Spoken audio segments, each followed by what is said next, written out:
বিশ্বাস করেন, মানুষ ভবিষ্যৎবাণী বলে, কথা বলে, হয়তো 80 ভাগ মিলে, 20 ভাগ মিলে, 30 ভাগ মিলে, কিন্তু এভাবে আল্লামা সাঈদীর কথা যেভাবে 100 ভাগ মিলে গেছে এই জালিমদের ব্যাপারে, এইরকম তো কারো কথা মিলে না।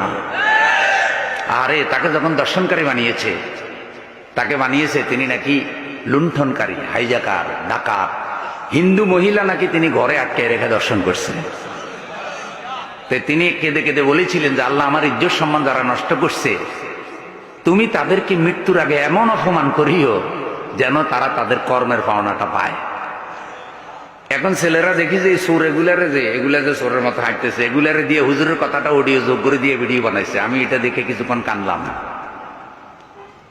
এই জালিমেরা স্বপ্ন তো ভাবে নাই যে এগো আমও যাইও। এরা হুজুরের উপর কেন জুলুম করছে? হুজুরের জনপ্রিয়তার কারণে। যে এই হুজুর যদি মাঠে জাগিয়ে তোলে সারা জাতিকে, তাহলে তো আমরা আমাদের তন্ত্রমন্ত্র বাস্তবায়ন করতে। এই জন্য ওই ফিসাব, যে ফিসাবের কাছে গেছে, যার সাথে যার ভালোবাসা, তার সাথে তার হাসর। কথা কন না, চোরের বন্ধু, আস্তে কনকা, চোরের বন্ধু, ডাকাতের বন্ধু, হুজুরের বন্ধু, আল্লাহওয়ালার বন্ধু আল্লাহওয়ালা। এই হুজুরের মোবাইল যদি তালাশ করেন, আর 2-4টা হুজুরের নাম্বার পাইবার সম্ভাবনা আছে না নাই? আর যদি চোরের মোবাইল তালাশ করেন, আরো 2টা চোরের নাম্বার পাইবার সম্ভাবনা আছে। তোরা যতই হাজি সাহেব দাবি করুক, ওগো মোবাইল তালাশ করে দেখেন, ওগো মোবাইলের ভিতরে হুজুরের নাম্বার নাই, আছে মুদির নাম্বার, মুতির নাম্বার। তিনি এভাবে কেঁদে কেঁদে বলেছিলেন, মতিঝিল তার বড় ছেলের জানাজা, মাওলানা রফিক বিন সাঈদ রাহিমাহুল্লাহ, আল্লাহ তার কবরকে জান্নাত বানিয়ে দিন। সে ভাইটি মারা যাওয়ার কিছুদিন পরে তার স্ত্রীও মারা গেল।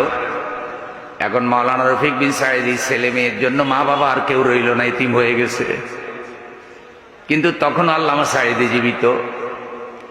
ছেলের জানাজায় এসে তিনি চিৎকার করে কেঁদে বলেছিলেন, যেন আসমান ভেঙে পড়বে তার কান্নায়, হে আল্লাহ, তোমার ইজ্জতের কসম, তোমার জালালিয়াতের কসম, তোমার কুদরতের কসম, সারা পৃথিবী সাক্ষী রেখে, তোমাকে সাক্ষী রেখে বলতে চাই, 1971 সালের 1 ফোঁটা ময়লা কাদা সাঈদীর গায়ে লাগে নাই।